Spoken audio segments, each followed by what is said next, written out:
Hadirin sekalian, pemicu yang kedua, pemicu hasad yang pertama tadi apa? Apa tadi? Hasud. Ya. Selanjutnya yang nomor 3, karena menginap sifat bengkel sama bengkel, asongan sama asongan. Nah itu. Adapun cara untuk menghindari, ya, kita tentang ahlul kitab, surat Al-Baqarah ayat 109, wadda katsirun min ahlil kitabi law yaruddukum. Oleh karena itu hadirin sekalian, ini jangan diteruskan. Yang kedua, kebiasaan ahlul kitab yang sudah ditiru oleh iya, SPP wajib nggak?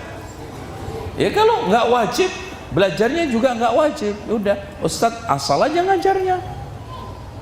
Dan tidak ada ceritanya orang bakhil itu mendapatkan kebaikan, hatta di dunia apalagi akhir. Ya, makanya dipandang sebelah. Ya, Masya Allah. Kalau yang rokok orang muslim ini 100 juta satu hari, satu harinya 100 liter kali 5 juta masjid, berapa? Allahu Akbar. Apalagi selamatan, Masya Allah. Begitu Pak, gimana? Ya sedikit aja. Jadi masjid itu dikasih ikhlas, nggak dikasih duit. Padahal masjid butuh duit, nggak butuh ikhlas. Itu dianggap menyelisihi pendapat tokohnya. Itu nggak mau terima. Makanya dari sekalian, prinsip di dalam mencari kebenaran, ikuti orang karena dia benar. Hadirin sekalian, inilah yang membuat umat itu pecah. Gerak-gerakin jari ketika sholat, dipegang ketika sholat. Habis sholat tengkar, dia tengkar.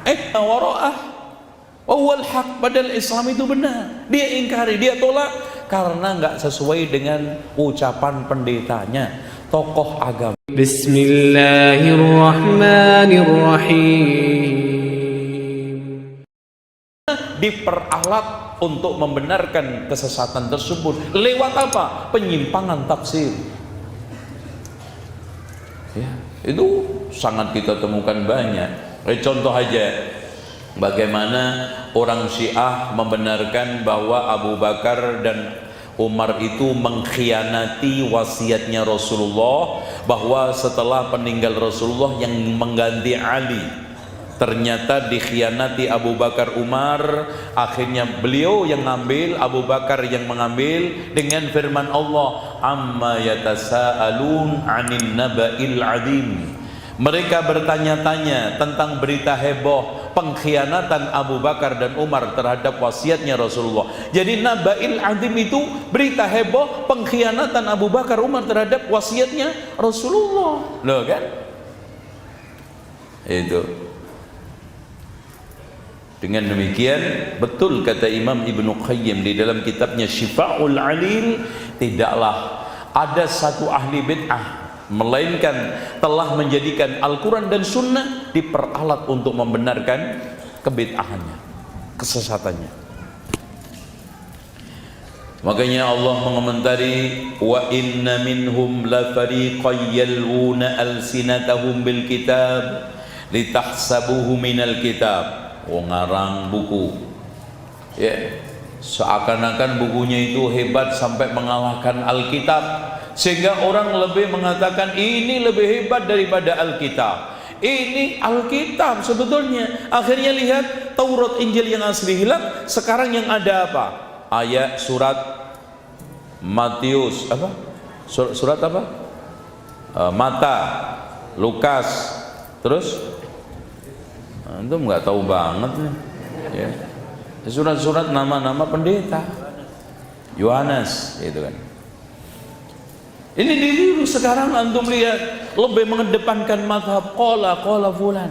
Coba bayangkan antum lihat ustadz-ustadz ahli syubhat yang tampil di YouTube, yang dikedepankan omongan tokoh. Ini kan Syafi'i, ini kan ini. Mana qala Allah qala Rasul? Ketika Anda mengatakan ini halal, mana qala Allah qala Rasul? Ketika Anda mengatakan ini haram, mana qala Allah qala Rasul? Minimal ijma' para sahabat. Enggak ada. Musik halal katanya fulan, ini katanya fulan. Akhirnya Islam pelan-pelan hilang. Orang sudah tidak lagi perhatian kepada Al-Quran dan Sunnah, tapi qala itu akhirnya nanti seakan-akan di Quran itu ada surat Hanafi, surat Maliki, surat Syafi'i, surat Hambali. Itu nasallallahu alaihi bahaya.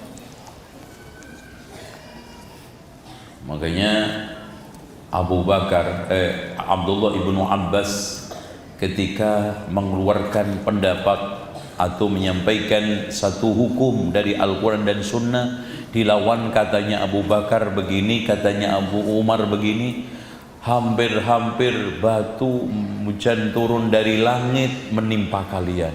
Saya katakan qala Allah qala Rasul, kamu katakan qala Abu Bakar Umar. Sekarang dilawankan dengan ucapan Abu Bakar dan Umar aja nggak bisa, ditolak berat-berat mentah-mentah oleh Abu Ibnu Abbas. Bagaimana dilawankan dengan Imam Abu Hanifah, Imam Asy-Syafi'i, dilawankan dengan omongan manusia-manusia yang mungkin kiai kelas kampung, kiai kelas kecamatan, ya banter-banternya nasional, nggak ada, nggak boleh. Inilah yang membuat pelan-pelan Alkitab, Al-Quran itu hilang. Wa ma huwa minal kitab wa yaquluna huwa min indillah. Diklaim bahwa yang inilah yang datang dari Allah, inilah yang benar, ini yang cocok. Sementara Al-Quran dan Sunnah tersingkirkan. Wa ma huwa minal kitab wa yaquluna 'ala Allahil kadhib wa hum ya'lamun. Dusta. Man kadzaba 'alayya muta'ammidan falyadabawwa maq'adahu minan nar. Dan hadirin sekalian, mereka tidak segan-segan, tidak malu-malu mendukungnya dengan hadis palsu. Bukan hanya tafsir yang menyimpang, hadis palsu.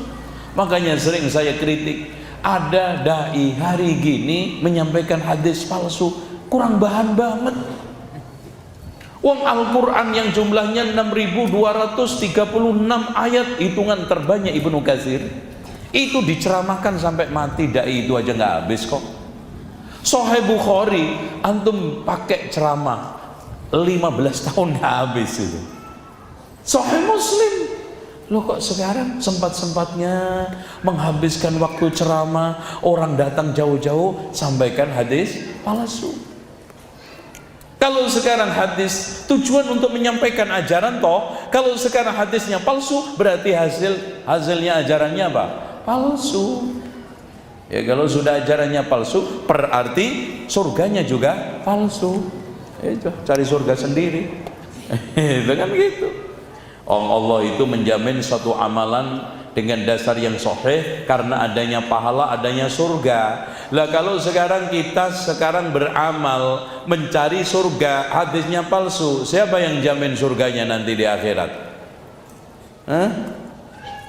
Makanya tak boleh. Nah yang kelima termasuk kebiasaan ahlul kitab yang sudah ditiru oleh umat Islam adalah al-ghulu fi sholihin, bersikap berlebihan terhadap orang soleh. Hidup dan mati, masya Allah, hidupnya habis taklim, airnya dibuat rebutan. Bismillah. Wah dulu itu saya kalau sudah habis ngaji, yang pertama kali air diminum, barokah. Sorbannya kiai dikalungin 15 menit, nanti penyakit kankernya sembuh, barokah. Sandalnya kiai digantungin di depan pintu untuk nolak maling. Bahkan hadirin sekalian sampai mati pun masih diyakinin hebat. Buktinya tanah kuburannya diambil, dicampur kopi brik, diminum. Masya Allah, subhanallah. Sampai salaman aja bolak-balik sampai infeksi itu tangannya Pak Yainya. Itu coba santri 1000 infeksi.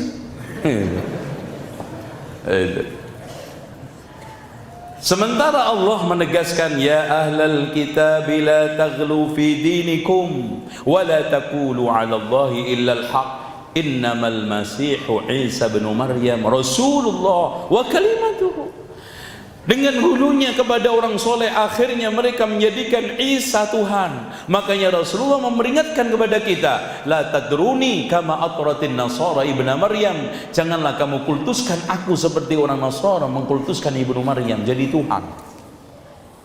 Ini terjadi pada kaum Syiah, kemudian nular kepada kaum Sufi, meyakini bahwa kiainya, tokohnya itu Tuhan setengah manusia, manusia setengah Tuhan. Bahkan bisa dimintai loh. Kita pengen selamat hanya ngelihat foto kiai, makanya kemana-mana foto kiainya dibawa di dompet. Kalau pengen apa-apa tinggal ngelihat dan manggil, Mbah Yai tolong baksonya hari ini rada sepi. Nah gitu. Lamaran melihat foto, Mbah tolong lamarannya lancar ya. Sampai datang ke kuburan Syekh Abdul Qadir Jailani jauh-jauh dari Lombok ke Irak hanya untuk itu ya. Masuk ke makamnya, assalamualaikum dir, gue datang dir dari Lombok, minta nih dir, insyaallah bulan depan pemilihan lurah dir, mudah-mudahan lancar jadi dir, insyaallah. Seperti itu. Goyang lagi? Hah? Insyaallah. Masya Allah, hikmah Pak. Allah rapatkan bumi ini pelan-pelan. Mudah-mudahan keselamatan buat kita semua. Amin. Ya. Al-ghulu fi shalihin, berlebihan kepada orang soleh. Loh, sampai Masya Allah ada yang tabarruk dengan tempat tidurnya salah satu habib, per 10 menit bayar 100.000. Tidur toh, bekas tidurnya itu sudah diyakini nanti seluruh kelebihan Habib nular ke dia. Tempat-tempat makam wali, Masya Allah, ada yang masuk salah satu makam itu nempelin tangan ke ambang pintu. Yang pengen pertaniannya subur, pengen jodoh, Masya Allah, ambang pintu. Dan hampir semua makam keramat itu pasti ada air karomahnya, ada, ngalahin air Zam-Zam. Bahkan mereka di sana zikir khusyuk. Di antara mereka ada yang zikir, ya Rabbana ya Quddus sahilana bil fulus, warna merah halus paling dikit 5 kardus. Itu zikir di pinggir kuburan minta fulus. Ya Rabbana ya Quddus sahilana bil fulus, warna merah halus paling dikit 5 kardus. Kenapa enggak 5 kontainer? Biar kaya sekalian. Nah, yang keenam, ta'atul makhlukin, mentaati makhluk dalam rangka bermaksiat kepada Allah. Dia mentaati pendeta, pastor, tokoh agamanya, mengatakan halal dikatakan haram, walaupun dengan menyelisih Allah dan Rasulnya.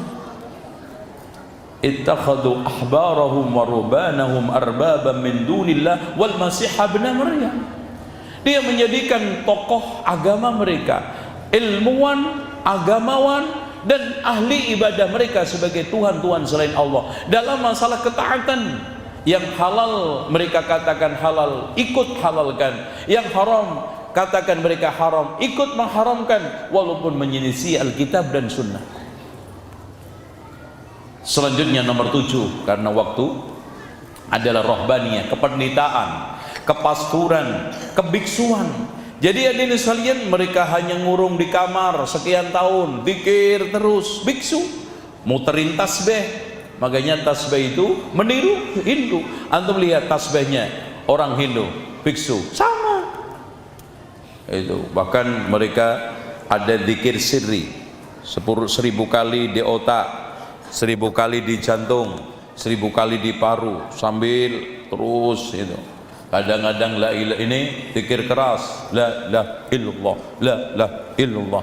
Ini seperti Yahudi. Makanya Imam Ibnu Katsir menurunkan satu riwayat kenapa dikatakan Yahudi itu Yahudi, li'annahu yahuddu ra'sahu 'indal ibadah, karena ngangguk-nganggukkan kepala ketika ibadah.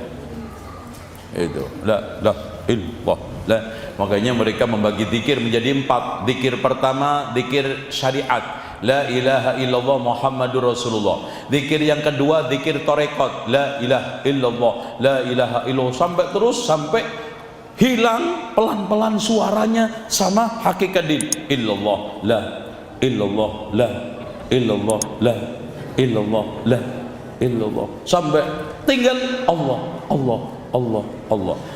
Mulai zikir hakikat, tinggal hi. Sudah ma'rifah. Akhirnya apa? Lenyap, namanya fana. Kalau sudah fana, hilanglah siapa dirinya, sudah tidak sadar. Akhirnya apa? Tajalli, manunggal. Mulai nampak Allah, nampak dirinya ingin menyatu. Nah, kalau sudah seperti itu, maka sampai pada tingkatan kasyaf, yaitu ma'rifat. Kata bahasa sufi Jawa, merusak jeruning kara, merusak durungi winara, tahu sesuatu yang belum diberitahu dan tahu sesuatu yang dibungkus. Tapi ayam di bawah nasi nggak tahu. Kan gitu.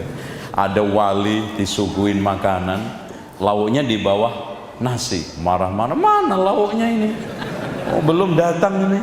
Ternyata Pak Yai itu ayamnya di bawah nasi. Katanya tahu perkara gaib. Ini ayam di bawah nasi nggak ngerti. Aduh, parah ini. Nah ini. Nah, di antara mereka cara untuk menekuni karir tasawuf, makanya orang sufi itu menekuni karir lewat tarekat. Tarekat itu ada 2 cara, dengan zikir sama dengan menyiksa diri. Ada yang bertapa, ada yang ngurung diri, ada yang puasa sampai nggak pernah buka, supaya sampai pada karir tertentu. Nah ini, hadirin sekalian yang dirahmati oleh Allah, yang yang ke-8, binaul masajid alal kubur, membangun masjid di atas kuburan. Wah, ini sudah masya Allah ya, cukup banyak. Jadi pernah Ummu Salamah sama Ummu Habibah, karena keduanya pernah ikut hijrah ke Habasyah, melihat gereja ditempatin mengubur mayit, dan juga ada gambar-gambar. Kata Rasulullah, dzalika ar-rajulu shalih idza mata fihim banu alaihi al-masajid wa sawwaru tasawirahum. Ketika mati dibangun di situ, dikubur di situ, dan dibikin